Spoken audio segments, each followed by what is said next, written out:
We are back. It is been. If I could go back to 2019, I'd stop learning more strategies and I'd do one thing with support and resistance and trend lines that would have changed everything. Most traders draw a level, but they don't have a framework, so the levels mean nothing. I started in 2019, like most people. I thought trading was learn a strategy, print money, quit your job, and fuck off to the Bahamas. In the reality, it's one of the most performance-based businesses that we have. And for about 4 years, it was like I was going around the roundabout. New course, new strategy, new rules, and always the same result. It wasn't that the trend lines didn't work. It wasn't that support and resistance was fake. It wasn't even the market. It was me changing the rules every time the market hurt me feelings. That when I wasn't happy with the result. Because I had no anchor. I had no structure. I had no rules. No feedback whatsoever. So every loss meant, my levels are wrong. Maybe I need more indicators. Maybe I should trade a different session. Maybe I should trade a different strategy. That's not trading.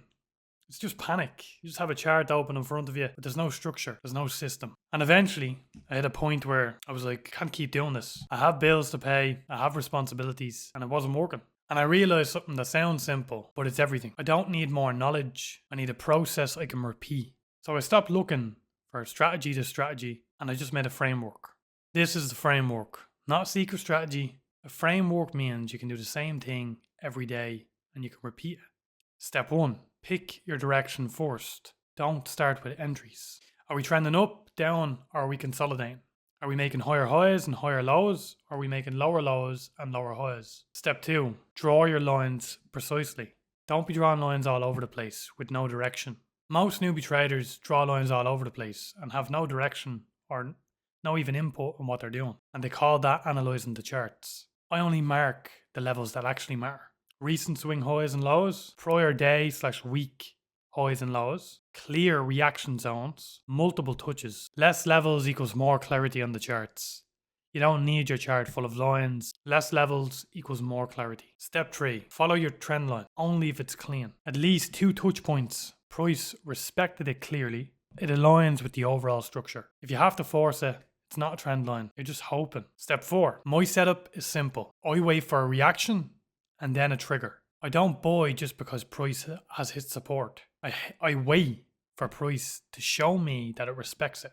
On stocks and indices, that might look like rejection wicks, consolidation at a level, a break plus a retest, price moving to a key zone. The key is I'm not predicting.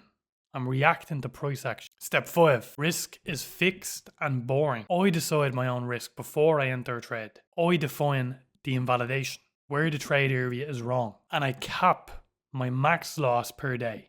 Because if your risk changes with emotion, your results will too. Why people fail with support and resistance and trendline. And here's why most people say support and resistance doesn't work. They don't have rules for which level matters, when they're allowed to trade, what confirmation they need, where they're wrong, how much they risk. So their trading becomes, this looks like support. So they enter, they get stopped out, they redraw their lines, and then they revenge trade. That's not a strategy, it's a process problem. And the part that nobody wants to hear. If your life is chaotic, your trading will be chaotic. Bad sleep, you're going to take some impulsive trades. Stress, over trading. No routine, you're just going to get random results. Trading is like a mirror, and it reflects your habits. So I built structure outside the charts as well. You set your hours, prep your routine beforehand, review the routine, take notes. And then, of course, you have to have your no trade rules. There's also specific times you shouldn't trade as well. So after taking multiple courses and being stressed out of my head and probably years of frustration, I realized that lesson 1, you are the problem and it's not your situation. Lesson 2, a framework you can repeat